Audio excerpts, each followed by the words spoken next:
दोस्तों आज की इस वीडियो में हम बात करेंगे कि आप अपने कंप्यूटर के माउस को किस तरीके से प्रॉपर्ली क्लीन कर सकते हो इंटरनली एंड एक्सटर्नली दोनों तरफ से। देखिए, जब आप अपने कंप्यूटर को यूज करते हो तब आप अपना हाथ माउस पे ही रखते हो, तो आपके हाथ की जो गंदगी है, जो ऑयल है, इसके अलावा जो छोटे छोटे स्किन पार्टिकल्स है या फिर एनवायरनमेंट की जो धूल है, वो सब माउस पे इकट्ठी होती रहती हैं। तो आपको रेगुलरली अपने माउस को साफ सुथरा रखना चाहिए, आपके हेल्थ के लिए एंड आपके माउस के हेल्थ के लिए। इस वीडियो में हम लॉजिटेक की G402 माउस को क्लीन करने वाले हैं। अगर आप इस वीडियो को देख लोगे तो आप कोई भी माउस हो आपके पास उसको आसानी से क्लीन कर पाओगे। मैंने जितना देखा है, इस माउस को खोलना, सारे के सारे स्विचेस को बाहर निकलना बहुत ही मुश्किल है। तो अगर आप इसको सीख जाओगे तो मैं आशा कर सकता हूं कि आप सभी माउस के साथ ये काम कर लोगे। माउस को वैसे तो बाहर से साफ करना बहुत ही आसान है, आप सिंपली एक कपड़े से उसको साफ कर सकते हो, पर माउस की जो छोटे छोटे ऐसे पोर्शंस हैं जहां पे कपड़ा नहीं पहुंच पाता, इन जगहों को साफ करना मुश्किल है। तो इसीलिए इसको खोल के मैं पानी में डुबो के साफ करने वाला हूं। देखिए, जब भी आप माउस को खोलना शुरू करोगे मे भी आपको कोई भी स्क्रूज नजर में ना आए, क्योंकि माउस के नीचे जो फिट्स लगी हुई है उनके नीचे ही जनरली स्क्रूज हिडन होती हैं। तो आपको उन फिट्स को निकालना होगा। निकालने के लिए आप हॉट एयर गन का भी यूज कर सकते हो या फिर आप हेयर ड्रायर का भी यूज कर सकते हो। इससे फिट्स के नीचे की जो ग्लू है वो लूज हो जाएगी।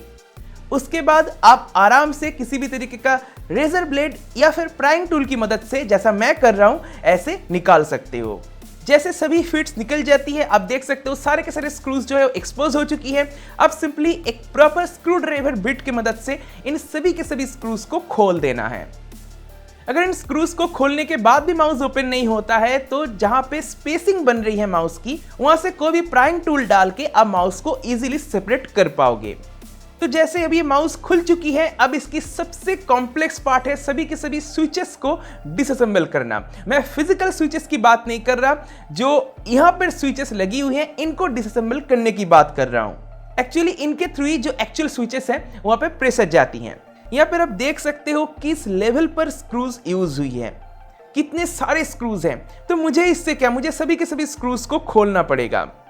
मुझे पता है दोस्तों, आप में से कुछ ही लोगों के पास ऐसा एक कॉम्प्लेक्स माउस होगा। जनरली हम इसी तरीके का माउस को यूज करते हैं, जो आप देख सकते हो। इन माउस को खोलना बहुत ही आसान है, सिंपली फिट्स को निकालिए और स्क्रू को निकाल दीजिए और माउस सेपरेट हो जाएगा। एनीवे, सभी के सभी स्क्रूज को मैंने निकाल दिया है। अब एक एक करके पार्ट्स को बाहर निकालनी है। सबसे पहले ये कवर बाहर निकलेगा जहां पे लॉजिटेक की लोगो बनी हुई है। संभाल के निकालिएगा, कोई लॉक ना टूट जाए। इसके बाद लेफ्ट एंड राइट क्लिक को रिमूव करना होगा। इसके लिए फिर से कुछ स्क्रूज को खोलना होगा। जैसे मैं क्लिक्स को निकाल देता हूं, आप यहाँ पे देख सकते हो किस लेवल पे डस्ट जमी हुई है। तो जैसे मैं साफ करूंगा ये सब डस्ट भी चला जाएगा। इसके बाद यहाँ पर G4, G5, G7 and G8 switch को खोलना पड़ेगा, पर उससे पहले आप यहाँ पे एक स्क्रू देख सकते हो, इसको निकालना होगा। जैसे ये निकल जाती है, आपको थोड़ा बहुत मशक्कत तो करना पड़ेगा इन बटन्स को खोलने के लिए, इन स्विचेस को खोलने के लिए, क्योंकि इतने टाइट स्पेस के अंदर इतना कॉम्प्लेक्स मैकेनिज्म यहाँ पे इंस्टॉल किया गया है, तो खोलने में डेफिनेटली दिक्कत होगा। आराम से कीजिएगा, कोई जल्दबाजी नहीं है।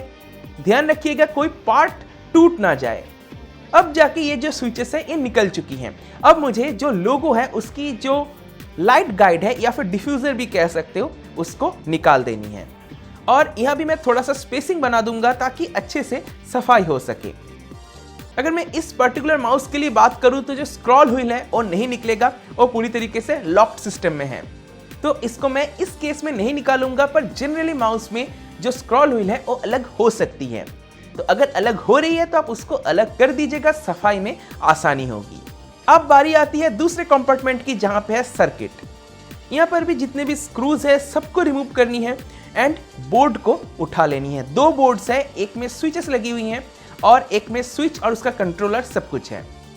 इस दौरान आप ध्यान रखिएगा कि कोई भी स्क्रू खो ना जाए, अदरवाइज आप माउस को प्रॉपर्ली इंस्टॉल नहीं कर पाओगे। हर एक स्क्रू बहुत ज्यादा इंपॉर्टेंट है। अब बॉडी में बचता है सिर्फ ये लेंस। लेंस की ओरिएंटेशन आप याद रखिएगा, अदरवाइज बाद में जब आप लगाने जाओगे तब आपको दिक्कत होगी।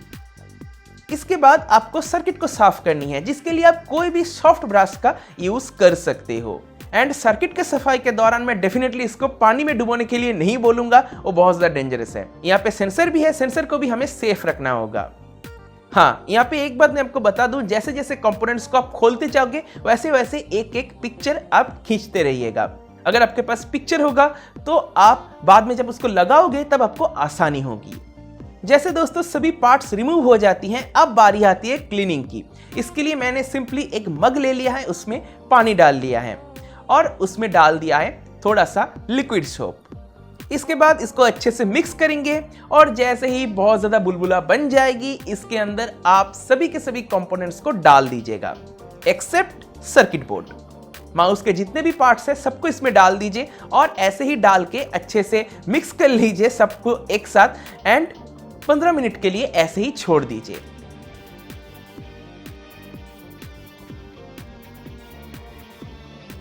इसके बाद एक एक करके पार्ट्स को निकालिए, उसको ब्रश की मदद से अच्छे से साफ कीजिए एंड साफ पानी में आप इनको धो लीजिए।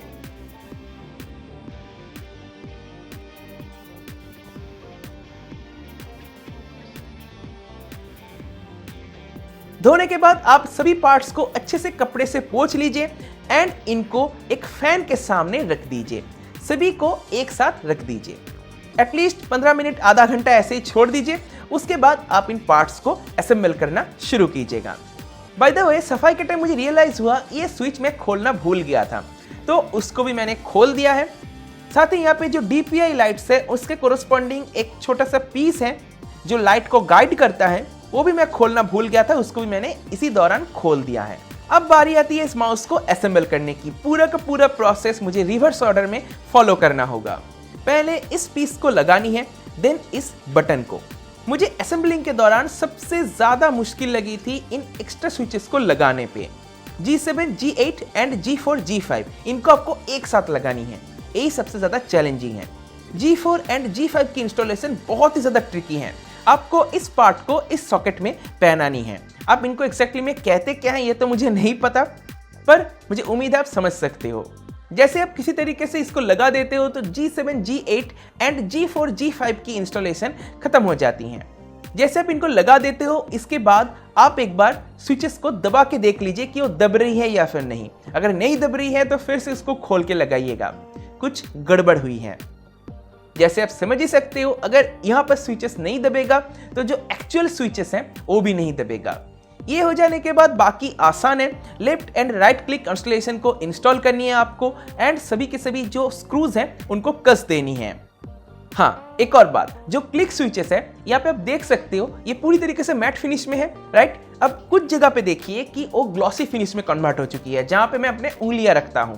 तो ये जगह गंदा नहीं है या फिर ऑयल नहीं है, इस जगह की जो कलर है वो डैमेज हो चुकी है, तो इसको आप साफ नहीं कर सकते। आपके माउस के साथ भी प्रॉब्लम ऐसा हुआ होगा, तो आप इसको साफ करने की कोशिश मत कीजिएगा, ये साफ नहीं होगा।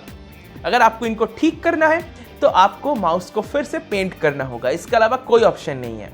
अब इस ढक्कन जैसे पार्ट पे जो स्पेसिंग मैंने बनाई थी, इसको अच्छे से साफ करने के लिए यहाँ पे सभी के सभी पार्ट्स प्रॉपर्ली अलाइन कर देंगे ताकि वो स्पेस ढक जाए। इसके बाद इस पार्ट को अपनी जगह पे प्लेस कर देनी है एंड सभी के सभी जितने भी स्क्रूज मैंने खोला था उन सभी को लगा देनी है। डेफिनेटली बहुत सारे स्क्रूज हैं, एक एक करके इनको लगाते जाना है और कुछ छोटे और अलग स्क्रूज भी हैं, उनको भी आपको ध्यान रख के ही लगाना पड़ेगा। ऑफ कोर्स एक की जगह पे दूसरा स्क्रू नहीं लगेगा। जैसे आप सभी के सभी स्क्रूज लगा देते हो, इसके बाद जो लाइट गाइड था जो कि अपने इस लोगो के लिए था, इसको अपनी जगह पे प्रॉपर्ली सेट कर देनी है। ओके, अब एक सेक्शन का काम हुआ। अब बारी आती है सर्किट को माउंट करने की। इसके लिए सबसे पहले लेंस को इंस्टॉल करनी है एंड देन वायर को प्रॉपर्ली राउट करनी है जैसे पहले था। देन सर्किट को अपनी जगह पे बिठा देना है एंड इसके कोरस्पॉन्डिंग जितने भी स्क्रूज है सबको लगा देनी है। जैसे कि मैंने आपको पहले भी बताया, दो अलग अलग सर्किट बोर्ड्स हैं, एक हॉरिजॉन्टली लगेगा और एक वर्टिकली लगेगा। आइए अब जो बोर्ड वर्टिकली लग रही है इसके भी सभी के सभी स्क्रूज लगा देते हैं। बस ऑलमोस्ट काम खत्म हो चुका है। आइए अब माउस को बंद करते हैं। बंद करना ऑब्वियसली आसान है, सिंपली दो पार्ट को एक जगह कीजिए एंड स्क्रूज को कस दीजिए एक एक करके।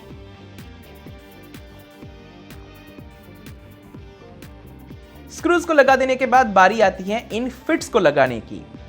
जैसे मैंने इनको हीट यूज करके खोला था तो सभी के सभी फिट्स की जो ग्लू है वो ठीक है, पर एक फिट की ग्लू खराब हो चुकी है।